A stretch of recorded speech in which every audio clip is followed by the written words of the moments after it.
Good morning friends, welcome to Margdarshak. और आज है 25 अप्रैल और आज के सारे करंट अफेयर्स हम डील करेंगे। So we are starting with our first question. पहला क्वेश्चन है, how many sailors were on board on sunken Indonesian submarine. तो एक इंडोनेशियन सबमरीन थी, वो भी हाल ही में डूब चुकी है। उसका वो क्या था कि इंडोनेशिया की जो नेवी थी उन्होंने कहा कि हमारा एक सबमरीन है वो खो गया है कहीं पे इंडियन ओशन में, तो हमें उसे ढूंढने की ज़रूरत है। तो इंडिया ने भी अपने बहुत से पेट्रोलिंग जो सबमरीन पेट्रोलिंग वेसल्स हैं वो भेजे थे ताकि उसको खोजा जा सके। लेकिन वो अब उसका कुछ मलबा मिला है, कुछ डेब्रिस मिला है, जिसे पता लगता है कि वो डूब चुका है। और उस पर कितने लोग सवार थे? उस पर थे 53 लोग सवार। तो 53 लोग उस पर सवार थे। वो सभी के सभी के आशंका है कि वो मर चुके हैं, वो सभी सेलर्स मर चुके हैं। तो उसका क्या मिला है, एक जहाँ पर वो तैर रही थी, बाली जो एक जगह है इंडोनेशिया के पास, एक टापू है, वहाँ पर वहाँ के नज़दीक ये एरिया बताया जाता है जहाँ पर वो डूबी थी। तो वहाँ पर 16 किलोमीटर के एक डायामीटर में ऑयल स्पिल मिला है। ऑयल स्पिल मतलब जो सबमरीन से में तेल होता है वो लीक हो गया होगा, जिससे वो 16 किलोमीटर के एरिया में फैल गया। तो इससे काफ़ी बड़ा प्रूफ मिलता है कि वहाँ पर ये जो शिप है वो डूब चुका है। और उसका कुछ मलबा भी मिला है, छोटी छोटी चीज़ें, जिससे ये काफ़ी अनुमान लगाया जा रहा है कि वो डूब चुका होगा। वैसे भी 24 अप्रैल तक उसमें वो जब वो लास्ट टाइम ऊपर आया था, कुछ टाइम के बाद उसे ऊपर आना पड़ता है एक दो टाइम के लिए, टू रिप्लेनिश इट्स ऑक्सीजन। तो अब वो ऊपर नहीं आया, तो इससे काफ़ी 0% चांसेस है कि अब उसमें से कोई बचा होगा। तो इसका आंसर है बी, 53। तो मैंने ये कल क्वेश्चन पूछा था कि which Asian country has offered supply of oxygen and remdesivir to India. तो किस ने ये ऑफ़र किया इंडिया को कि हम ऑक्सीजन और रेमडेसिविर दे देंगे। तो एशियन कंट्री है वो रशिया। रशिया ने ये ऑफ़र किया है। आज के इंडिया में कोरोना के केसेस बहुत बढ़ गए हैं और बहुत ही बुरी हालत है। तो रशिया ने ऑफ़र किया है, यहाँ तक कि पाकिस्तान ने भी अपनी सॉलिडेरिटी जारी की है कि हमें बहुत दुख है कि इंडिया के साथ ये जो हो रहा है और हम उसके साथ खड़े हैं। लेकिन यूएसए का एक भी बयान नहीं आया है। हमने उससे वैक्सीन के लिए रॉ मटेरियल पे सैंक्शंस जो इम्पोज किए हैं उसे वेव ऑफ करने के लिए कहा, लेकिन उन्होंने इसके लिए भी मना कर दिया और कहा कि हमारा पहला कर्तव्य हमारे यूएसए के नागरिकों के लिए है। अगर उनकी ज़रूरतों को पूरा कर सके उसके बाद हम किसी और कंट्री को देंगे। उन्होंने स्पेसिफिकली इंडिया को नाम नहीं दिया, लेकिन उन्होंने ऑल ओवर वर्ल्ड कहा है कि पहले हम अपनी कंपनीज़ को रॉ मटेरियल वो प्रोवाइड करेंगे। तो ये किया है रशिया ने। ऑफ कोर्स ये कोई फ्री ऑफ कॉस्ट नहीं देंगे, ये हमें एक्सपोर्ट करेंगे। 3 लाख से 4 लाख जो वायल्स हैं, ये हमें ऑक्सीजन के सिलेंडर्स हैं, ये हमें सप्लाई करने के लिए मान गए हैं। और 3 से 4 लाख रेमडेसिविर के वायल्स जो एंटीवायरल ड्रग है। ये है आज का क्वेश्चन जो मैं कल की वीडियो में इसका आंसर दूंगा। What is the name of the smallest black hole found near अर्थ। तो अर्थ के पास हाल ही में एक बहुत सबसे छोटा ब्लैक होल पाया गया है, तो उसका नाम क्या है? इसका आंसर मैं आपको दूंगा कल की वीडियो में। आप भी मुझे इसका आंसर कमेंट कीजिएगा, ज़्यादा से ज़्यादा डिटेल में कमेंट करने की कोशिश कीजिएगा ताकि आपको वो याद रह सके। मैं आपको भी इतनी डिटेल इसीलिए बताता हूँ ताकि आपको ये बात याद रह सके। अगला क्वेश्चन है, which state has announce to build कोविड-19 centres all across its districts. तो किसी राज्य ने ये अनाउंस किया है कि वो अपने सभी डिस्ट्रिक्ट्स में कोविड-19 सेंटर्स बनाएगा। तो कौन सा राज्य है? वो है बिहार। बिहार में ऑलमोस्ट 38 डिस्ट्रिक्ट्स हैं, वो सभी में अपना कोविड-19 सेंटर्स बनाने के लिए अनाउंस किया गया है। अगला क्वेश्चन है, national panchayat Raj day celebrated each year on. तो नेशनल पंचायत राज डे कब सेलिब्रेट किया जाता है? ये किया जाता है 24 अप्रैल को। 24 अप्रैल को नेशनल पंचायत डे सेलिब्रेट किया जाता है। ये क्यों किया जाता है? 24 अप्रैल को 1993 में 73rd अमेंडमेंट के तहत ये एक्ट लाया गया था। और ये किस कॉन्स्टिट्यूशन के किस पार्ट में है? ये पार्ट 9 में है। तो 24 अप्रैल को पंचायत राज डे सेलिब्रेट किया जाता है। पहली पंचायत इंडिया में कब बनी थी? ये बनी थी 20 अक्टूबर 1959 में,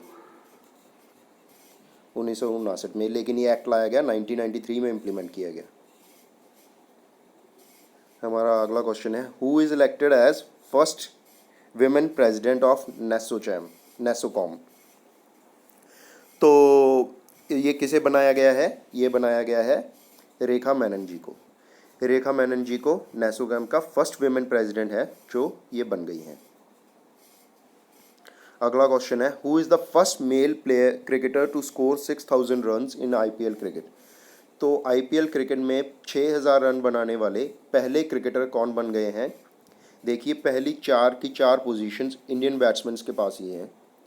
तो सबसे ज़्यादा रन बनाए हैं विराट कोहली ने, इन्होंने 6000 से ऊपर रन बनाया, बाकी सबके 6000 से कम है। सेकंड नंबर पर रैना, फर्स्ट पे विराट कोहली, थर्ड पे है रोहित शर्मा और फोर्थ पे हैं शिखर धवन।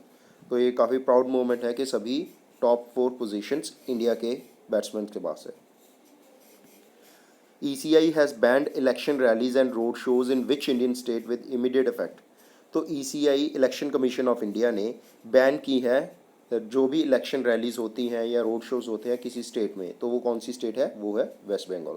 आपको पता होगा वेस्ट बंगाल में इलेक्शन है, तो वहाँ पर बहुत सारी रैलीज हो रही हैं, बहुत सारी, हर पॉलिटिकल लीडर्स, चाहे वो रूलिंग पार्टी हो चाहे वो ऑपोजिशन पार्टी हो, सभी ने बहुत सारी इलेक्शन रैलीज और रोड शोज़ किए हैं। तो इस पे अभी इलेक्शन काफ़ी हो हल्ला होने के बाद इलेक्शन कमीशन ऑफ इंडिया ने इसे बैन किया है विद इमीडिएट इफेक्ट। लेकिन अब तो काफ़ी केसेस बढ़ गए हैं कोरोना के, वहाँ पर एक दिन 15.5 गुना केसेस बढ़ गए हैं पिछली बार से। पिछली बार जो पीक में जो केसेस आ रहे थे उससे 15.5 गुना केसेस इस बार नॉर्मल दिनों में अब आ रहे हैं, और ये ग्राफ बढ़ता जा रहा है, इसका कर्व राइजिंग है। अभी तक पीक पता नहीं कहाँ पर जाके मिलेगा, अभी तो काफ़ी नुकसान हो चुका है। चलो देखते हैं, इससे भी शायद कोई बचाव हो। Who has been conferred Nelson Mandela humanitarian award 2021? तो नेल्सन मंडेला का आपको पता होगा, नेल्सन मंडेला साउथ अफ्रीकन एक समाज सुधारक थे। इन्होंने रंग भेद की नीति, जो काले लोगों को बहुत भेदभाव किया जाता था अफ्रीकन कंट्रीज़ में, उसके खिलाफ बहुत लड़ाई लड़ी थी, और इन्होंने 27 साल तक जेल भी काटी है इसके लिए। ये वहाँ के प्रेसिडेंट भी रहे हैं। तो इनके ऊपर इनके नाम से एक ह्यूमैनिटेरियन अवार्ड मिलता है। तो वो इस साल किसे दिया गया है? वो दिया गया है रोमोना सिन्हा सहगल को। रोमोना सिन्हा सहगल वैसे वो सॉफ्टवेयर इंजीनियर हैं, लेकिन उन्होंने अभी ये सोशल रिफॉर्मर का काम करना स्टार्ट कर दिया है। इन्हें कई अवार्ड मिले हैं। इन्हें मिसेस यूनिवर्स 2018 का अवार्ड भी मिला था। इन्होंने विमेन वेलफेयर और चाइल्ड डेवलपमेंट में बहुत काम किया है, तो इनको अवार्ड मिला है रोमोना सिन्हा सहगल। ये काफ़ी काम कर रही हैं, इन्हें बहुत सारे अवार्ड मिल रहे हैं। Which drug of pharmaceutical firm Zydus got DGCI approval? तो अपेक्स बॉडी है DGCI। इंडिया में किसी भी तरह का वैक्सीन, ड्रग, कोई भी अगर जारी करना हो तो इस DGCI का, drug general controller of India का अप्रूवल ज़रूरी होता है। तो इन्होंने एक अप्रूवल दिया है, जाइडस जो एक फ़र्म है, फार्मास्यूटिकल फर्म है, उसके एक ड्रग को अप्रूवल दिया है, वो है विराफिन। ये हेपेटाइटिस बी और सी को क्योर करने के लिए लगाया जाता है, लेकिन इसका यूज़ कोविड के केसेस में भी किया जाता है। जो मॉडरेट केसेस हैं, जिन्हें ज़्यादा लक्षण नहीं है, बहुत कम नुकसान हुआ है, वहाँ पर ये काफ़ी हद तक असरदार साबित हुआ है, और इसकी एफिकेसी 91% से भी ज़्यादा मानी गई है इंसानों में, जहाँ पर ज़्यादा गंभीर केसेस नहीं हैं। तो ये किया गया है Virafin. Birth anniversary of lord Mahavira falls on? तो लॉर्ड महावीरा की बर्थ एनिवर्सरी किस दिन सेलिब्रेट की जाती है? ये की जाती है 25 अप्रैल। 25 अप्रैल लॉर्ड महावीरा तिरंगा। तो इन्होंने काफ़ी, इनका बड़ा रोल है इंडिया के धार्मिक और शांति प्रिय एक धर्म माना जाता है। तो इनका काफ़ी बड़ा रोल है, और इनकी एनिवर्सरी कब सेलिब्रेट की जाती है? 25 April. India has waived off custom duty and cess on import of which medical product. तो इंडिया ने अभी हाल ही में अपने एक मेडिसिनल प्रोडक्ट पे सारी कस्टम ड्यूटी और सेस जो भी है उसे वेव ऑफ कर दिया है। वो किस पे किया गया है? ऑक्सीजन और क्रायोजेनिक कंटेनर्स पे। तो इसका आंसर है both B and C. Oxygen तो आपको पता ही है।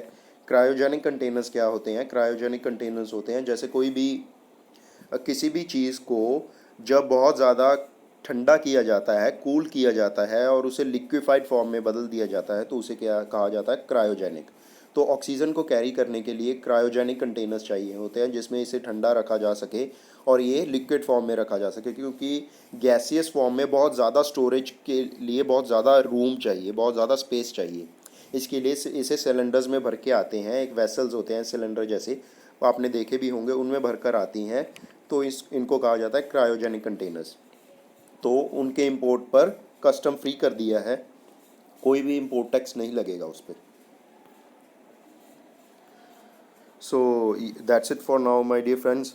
एंड मैं आपसे गुजारिश करूँगा कि मेरा चैनल लाइक कीजिए, सब्सक्राइब कीजिए और ज़्यादा से ज़्यादा शेयर कीजिए। Thank you for now, bye.